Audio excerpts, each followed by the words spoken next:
Qui n'aime pas un peu de saine compétition? Qui n'aime pas une belle histoire de réussite? Le sport peut rassembler les nations, mais malheureusement, certains athlètes se révèlent plus tard avoir triché, sapant ainsi leur propre héritage. Être démasqué comme tricheur après coup est une chose, mais les athlètes de cette vidéo ont littéralement été pris en flagrant délit de tricherie. Voici 20 athlètes surpris en train de tricher en direct à la télévision. Numéro 20. Marion Jones. Marion Jones est une ancienne athlète américaine de haut niveau en athlétisme et une ancienne basketteuse professionnelle. Mais malheureusement, ce dont elle est le plus connue, c'est son implication dans un scandale de dopage. Marion Jones était une athlète exceptionnelle dès son adolescence, dominant les compétitions scolaires, aussi bien en athlétisme qu'en basketball dès l'âge de 15 ans. En 1997, elle participait déjà à ses premières grandes compétitions internationales et son avenir semblait prometteur. À l'approche des Jeux olympiques de Sydney en 2000, Marion Jones avait déclaré qu'elle comptait remporter la médaille d'or dans chacune des 5 épreuves auxquelles elle participait. Finalement, elle a remporté 3 médailles d'or et 2 médailles de bronze. Mais quelques heures seulement après sa première médaille d'or, le Comité international olympique a annoncé que Jones avait échoué à 4 tests antidopage avant les Jeux, révélant la présence de nandrolone, un stéroïde anabolisant interdit. Elle a été disqualifiée de ses 5 épreuves et s'est vue retirer ses médailles olympiques. Pourtant, ce n'est qu'en 2007 qu'elle a finalement avoué avoir utilisé ces substances interdites. L'ombre du dopage a plané sur Marion Jones tout au long de sa carrière, depuis sa première accusation dans les années 90, lorsqu'elle avait manqué un contrôle antidopage au lycée, jusqu'à sa carrière professionnelle, où elle a été confrontée à de nombreuses accusations. Elle les a toutes niées jusqu'en octobre 2007, où elle a admis avoir pris des stéroïdes et menti sous serment. Ses victoires lui ont été officiellement retirées et, comme beaucoup de célébrités tombées en disgrâce, elle a fini par se confier à Oprah. Marion Jones a finalement été condamnée à 6 mois de prison pour usage de substances dopantes et pour son implication dans une affaire de falsification de chèques. Sujet spécial dans le reste de cette vidéo, je parlerai de cas confirmés d'athlètes pris en train de tricher. Mais pour ce sujet spécial, j'ai décidé d'aborder une simple accusation, mais l'une des plus notoires. Cette femme, Bianca Salming, a été filmée en train de toucher sa chaussure en pleine course. Cela a immédiatement déclenché des accusations de tricherie ou de tentative de tricherie, beaucoup supposant qu'elle avait modifié sa chaussure pour améliorer ses performances. Mais à ce jour, cela reste une simple accusation. Qu'en pensez-vous? Est-ce de la tricherie ou non? Faites-le moi savoir en utilisant le hashtag #SweetTopic dans la section des commentaires. Numéro 19. Lance Armstrong. Lance Armstrong est un ancien cycliste professionnel, célèbre pour avoir remporté 7 fois consécutivement le Tour de France de 1999 à 1505. Cependant, en 2012, il a été déchu de ses titres en raison d'accusations de dopage. Armstrong a admis avoir utilisé des substances améliorant les performances et a été banni à vie du cyclisme professionnel. Mais rien n'est jamais totalement noir ou blanc, et l'histoire de Lance Armstrong est l'une des chutes en disgrâce les plus complexes et dramatiques de l'histoire du sport. Elle a des allures de tragédie shakespearienne. Oui, Armstrong était célèbre pour ses performances exceptionnelles sur le Tour de France. Il était, jusqu'à sa destitution, le seul cycliste à avoir accompli un tel exploit. Mais il était aussi célèbre pour son combat contre le cancer, sa survie contre toute attente alors que ses chances étaient un mince, et pour avoir fondé Livestrong, une association caritative qui a aidé des millions de personnes à travers le monde à lutter contre le cancer et à promouvoir un mode de vie sain.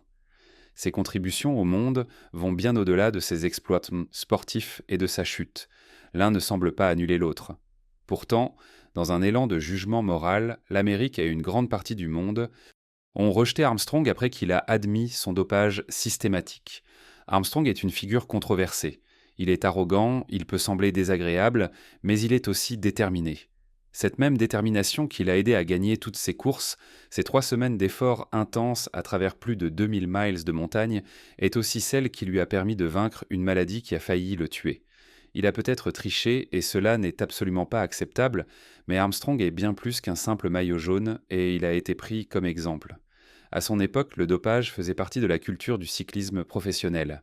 C'est regrettable, mais c'est une réalité. Armstrong faisait partie d'un grand nombre de cyclistes qui avaient recours à des pratiques douteuses, mais il a été celui qui a écopé des sanctions les plus sévères. Il a été banni du cyclisme, privé de tous ses titres et abandonné par tous ses sponsors et soutiens. Pourtant, fidèle à lui-même, il a su rebondir. Il anime aujourd'hui un podcast à grand succès dans lequel il partage son expertise sur le cyclisme professionnel et analyse en détail le Tour de France. Qu'on l'aime ou qu'on le déteste, Armstrong reste une figure marquante du sport. Il est à la fois menteur et légende. Numéro 18. Diego Maradona. Diego Maradona était un joueur de football argentin qui est devenu l'un des plus grands joueurs de l'histoire et qui a mené l'Argentine à la victoire lors de la Coupe du Monde de la FIFA en 1986. Au cours de ce tournoi, il a marqué le célèbre but de la main de Dieu et le but du siècle contre l'Angleterre. Ces moments sont devenus emblématiques dans l'histoire du sport. La carrière de Maradona a également été marquée par de nombreuses controverses. Il a lutté contre la toxicomanie et a eu des conflits avec diverses figures d'autorité, mais malgré cela, il reste l'une des figures les plus aimées en Argentine et dans le monde du football. Le but de la main de Dieu a eu lieu le 22 juin 1986 au stade Azteca de Mexico. Maradona a sauté pour disputer un ballon aérien face au gardien anglais Peter Shilton dans la surface de réparation. Avec sa main gauche, il a frappé le ballon dans le filet, inscrivant ainsi un but. Malgré les protestations des joueurs anglais et des preuves évidentes de sa main, l'arbitre a validé le but. Après le match, Maradona a décrit son but comme étant l'œuvre de la main de Dieu, suggérant ainsi une inspiration divine. L'expression est depuis devenue synonyme de cet incident et est souvent utilisée pour décrire des tricheries ou des décisions controversées dans le sport. Le but de la main de Dieu a contribué à la victoire de l'Argentine 2-1 contre l'Angleterre lors de ce match.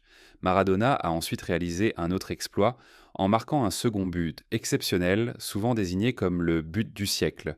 L'Argentine a finalement remporté la Coupe du Monde 1986. Numéro 17. Rosie Ruiz. Rosie Ruiz est devenue tristement célèbre après avoir remporté le marathon de Boston en 1980 avant de se voir retirer son titre pour tricherie. Elle avait franchi la ligne d'arrivée avec un temps impressionnant de 2 heures, 30 et 1 minute et 56 secondes. Cependant, des soupçons sont apparus lorsque les autres coureurs et spectateurs ont remarqué qu'ils ne l'avaient pratiquement pas vue sur le parcours.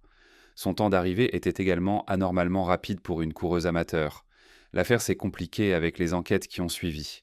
Des incohérences ont émergé dans le récit de Ruiz, et il manquait des preuves confirmant sa participation à l'intégralité de la course. Les soupçons se sont intensifiés lorsqu'un témoin a affirmé l'avoir vue rejoindre le parcours à environ 1 km de la ligne d'arrivée, suggérant qu'elle n'avait pas couru la totalité du marathon. De plus, les officiels de la course n'ont trouvé aucune trace de son passage au point de contrôle du parcours. Un examen plus approfondi a révélé que Ruiz avait déjà un passé douteux en matière de course, notamment une disqualification du marathon de New York l'année précédente pour des soupçons similaires de tricherie. Finalement, les organisateurs lui ont retiré son titre et ont attribué la victoire à une autre coureuse. Numéro 16. Tonya Harding. La patineuse artistique américaine Tonya Harding a acquis une notoriété mondiale en 1994 après son implication dans l'agression de sa rivale Nancy Kerrigan.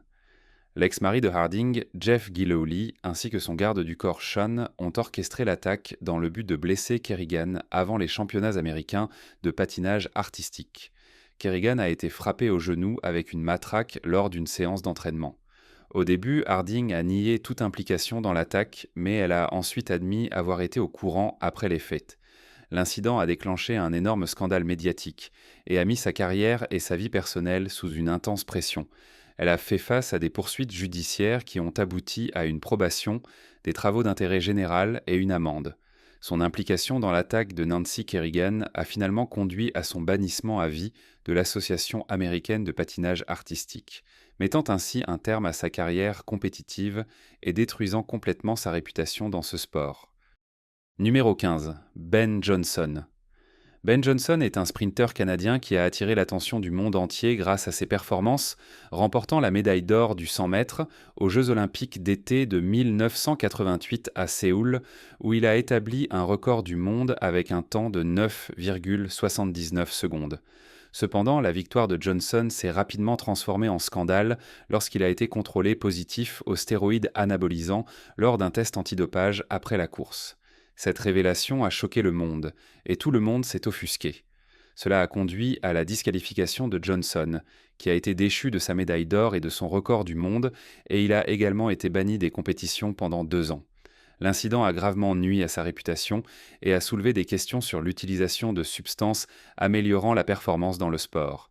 Honnêtement, qui en est surpris? Ce scandale a aussi déclenché des débats rentant sur les règlements antidopage et l'éthique de la compétition équitable. Malgré cette épreuve, Johnson est revenu à la compétition après sa suspension, mais il n'a jamais retrouvé son niveau de succès d'antan. Il a continué à être scruté et critiqué tout au long de sa carrière.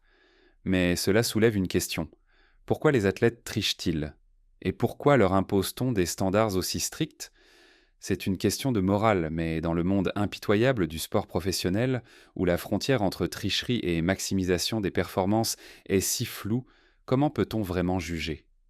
Numéro 14. Barry Bonds. Barry Bonds est un ancien joueur de baseball professionnel qui a évolué en Major League Baseball pendant 22 saisons. Il a joué pour les Pittsburgh Pirates et les San Francisco Giants et est souvent considéré comme l'un des plus grands joueurs de tous les temps. Cependant, comme tant d'autres athlètes, sa carrière est entachée de controverses. Bonds a débuté sa carrière avec les Pittsburgh Pirates en 1986 et est rapidement devenu une star, remportant notamment 2 fois le titre de meilleur joueur de la Ligue nationale. En 1993, il a signé avec les San Francisco Giants et y a également connu un succès retentissant. Et il y a toujours un mais, la carrière de Bonds a été éclaboussée par le scandale Balco, une affaire dans laquelle un laboratoire de la région de la baie de San Francisco a été découvert en train de distribuer des substances dopantes à des athlètes. Bien que Bonds ait nié avoir pris des stéroïdes en connaissance de cause, il a été inculpé en 2007 pour parjure et obstruction à la justice, accusé d'avoir menti à un grand jury au sujet de son utilisation de produits dopants. En 2011, il a finalement été reconnu coupable d'obstruction à la justice. Malgré tout cela, Barry Bonds reste considéré comme l'un des plus grands joueurs de l'histoire. Il a eu une carrière exceptionnelle, battu de nombreux records, mais malheureusement, une fois que l'on est associé à la tricherie, peu importe le reste, on restera toujours sous le regard suspicieux du public. Numéro 13. Justin Gatlin. Justin Gatlin est un athlète américain spécialisé dans les épreuves de sprint, notamment sur 100 et 200 mètres. Mais devinez quoi? Malgré tous ses succès, il a également été au cœur de nombreuses controverses. Gatlin a fait son apparition sur la scène internationale au début des années 2000, remportant la médaille d'or du 100 mètres aux Jeux olympiques d'Athènes en 2004, ainsi qu'une médaille d'argent sur 200 mètres. Par la suite, il a continué à dominer les épreuves de sprint et a même battu des records du monde, tout en remportant plusieurs titres de champion du monde. Et voilà le mais.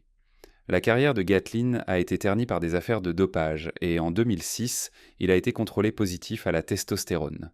Pour cela, il a écopé d'une suspension de 4 ans. Il a fait son retour en 2010, retrouvant le haut niveau et remportant de nouvelles médailles aux championnats du monde et aux Jeux olympiques. Mais il est difficile de revenir après un tel scandale, et il reste depuis une figure controversée, souvent critiquée et vue avec méfiance.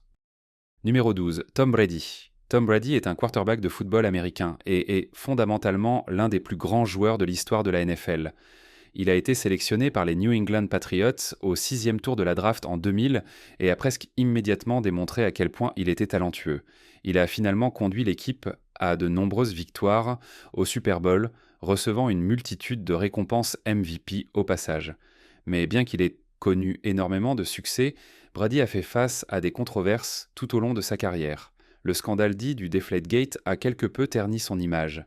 La NFL l'a accusé d'avoir été impliqué dans un stratagème visant à dégonfler les ballons en dessous du niveau réglementaire lors du match de championnat AFC 2015 contre les Indianapolis Colts.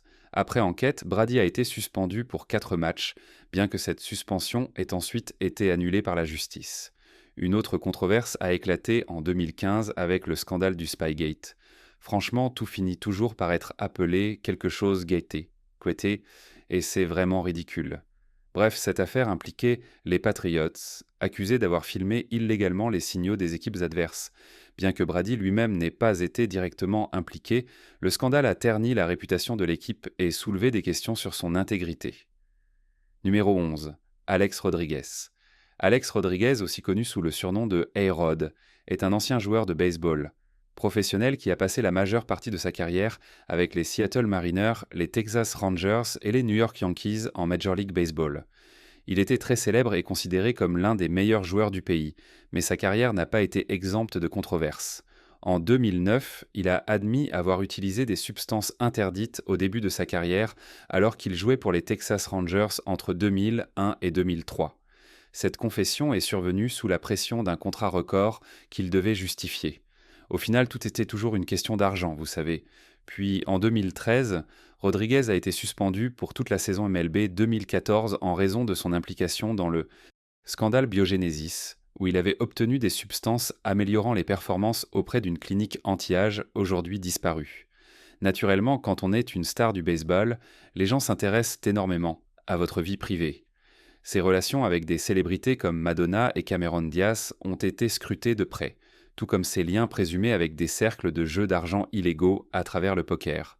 Les contrats faramineux de Rodriguez et ses saisons parfois décevantes ont suscité de nombreuses interrogations sur sa véritable valeur pour les équipes qu'il représentait, en particulier les New York Yankees. Valait-il vraiment tout cet argent ? Eh bien, il a en tout cas bien rempli les pages des tabloïds, donc tout dépend du point de vue. Numéro 10. Floyd Mayweather Jr. Floyd Mayweather Jr. est un boxeur professionnel à la retraite qui a réussi à atteindre un palmarès impressionnant de 50 victoires et 0 défaites, faisant de lui l'un des rares boxeurs à avoir pris sa retraite invaincu. Il a remporté des titres mondiaux dans plusieurs catégories de poids et, en gros, il a mis une raclée à tout le monde. Cependant, la carrière de Mayweather a également été marquée par des controverses, sinon il ne serait pas dans cette vidéo. Il a été accusé d'avoir utilisé des coups illégaux et des substances interdites, y compris des injections intraveineuses, IV, interdites car elles peuvent masquer l'utilisation de produits dopants. Le problème étant que, bien qu'il ait obtenu une autorisation d'usage à des fins thérapeutiques, TUE, celle-ci n'a été validée que 19 jours après l'injection. Quelque chose sentait le roussi, mais bon, je ne comprends pas tout ça. L'USADA, agence antidopage des États-Unis, a enquêté, mais aucune preuve concluante n'a été trouvée. Il aurait pu être un un présumé salaud. De plus, Mayweather a été accusé à plusieurs reprises de violences domestiques, avec plusieurs femmes affirmant avoir été victimes d'abus physiques de sa part. En 2012, il a même été incarcéré pour des accusations de violence conjugale, ce qui a terni sa réputation et relancé les débats sur le comportement des athlètes en dehors du ring. Numéro 9. Dwight Howard. Dwight Howard est un joueur de basket-ball professionnel, reconnu pour son athlétisme, ses capacités de contreur et son talent au rebond. Il a accumulé de nombreux honneurs, dont 8 sélections au NBA All-Star Game, 5 nominations dans la First Team All-NBA et 3 titres de NBA Defensive Player of the Year. Ses meilleures années ont été avec l'Orlando Magic, qu'il a mené jusqu'aux Finals NBA en 2009.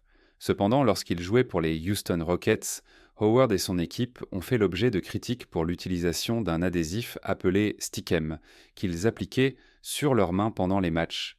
Cette substance est strictement interdite par les règles de la NBA, donc oui, ils ont triché et oui, c'était en direct à la télévision.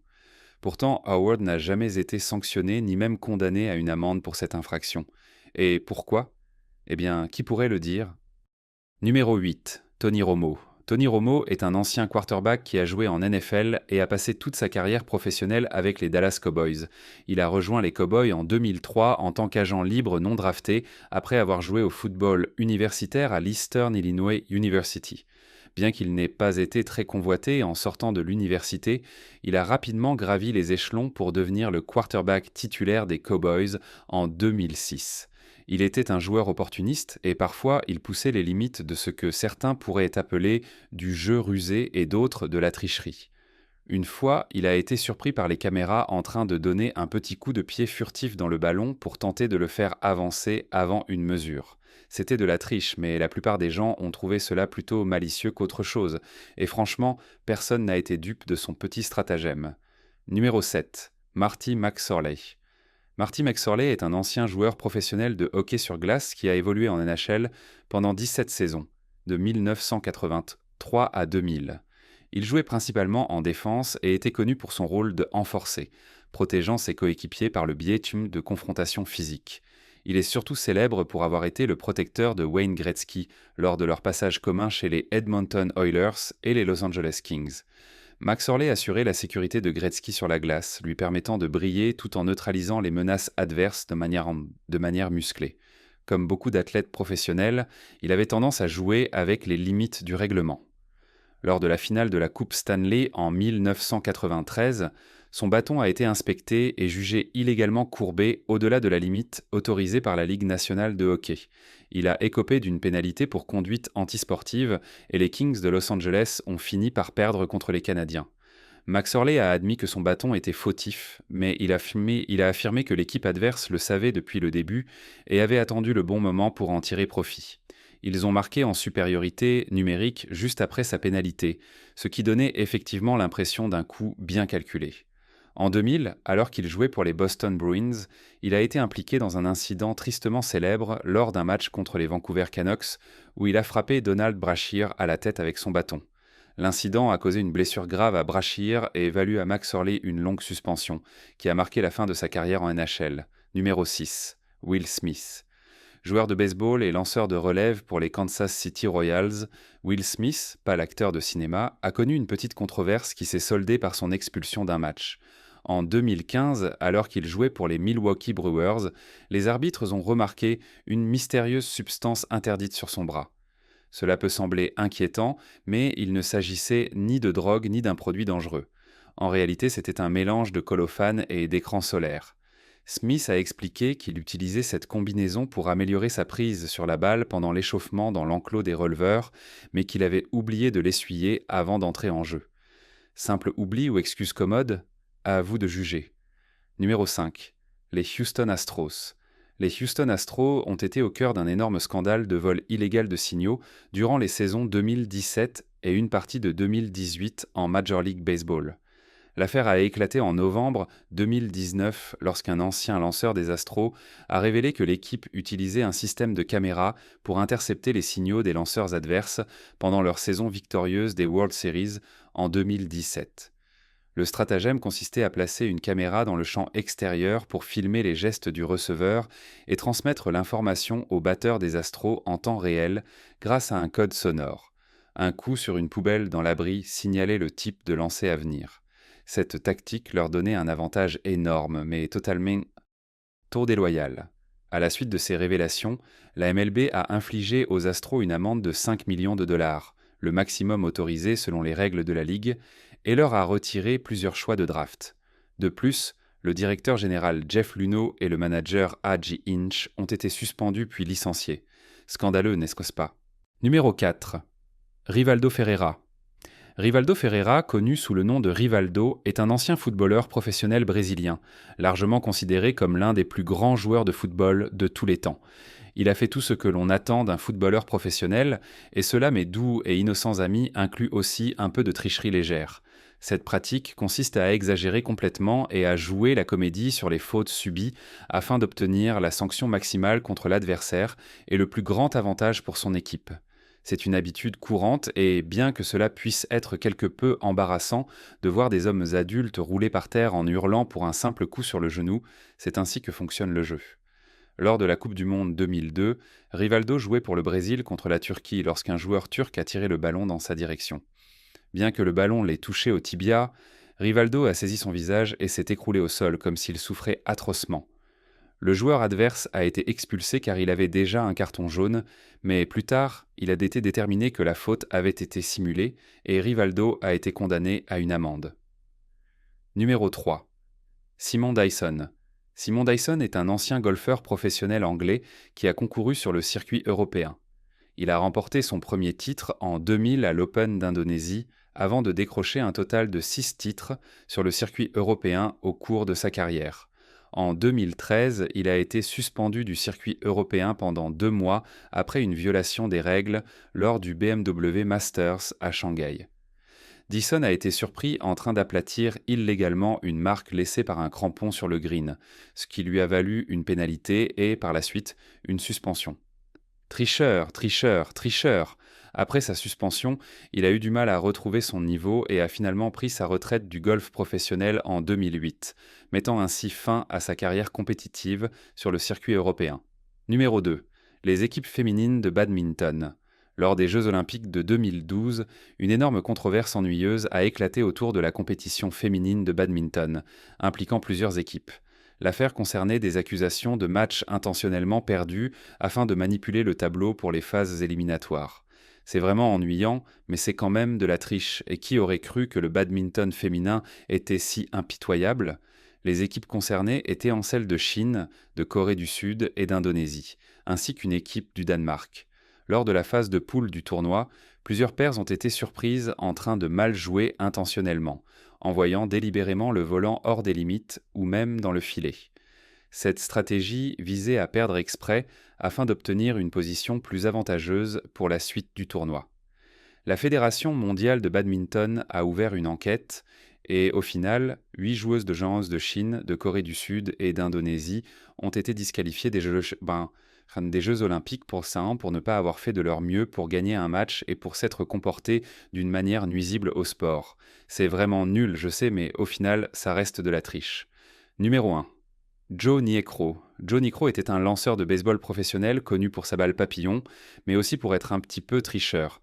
Il a joué pour plusieurs équipes, notamment les Houston Astros, où il a connu un grand succès à la fin des années 70 et au début des années 90. Mais voilà le scandale. En 1987, alors qu'il jouait pour les Minnesota Twins, il a été impliqué dans une affaire qui a terni sa réputation. Il a été surpris en train d'utiliser une lime à ongles, non pas pour se faire une jolie manucure, mais pour altérer la surface des balles pendant un match. Or, mes chers amis sportifs, cela constitue une violation des règles de la MLB. L'incident lui a valu une suspension de 10 matchs et lui a attiré de nombreuses critiques de la part des fans et de la communauté du baseball. Et personne n'aime un tricheur. Il est décédé subitement en 2006 d'un anévrisme cérébral et une fondation a été créée en son nom pour sensibiliser le public et soutenir la recherche sur les anévrismes cérébraux.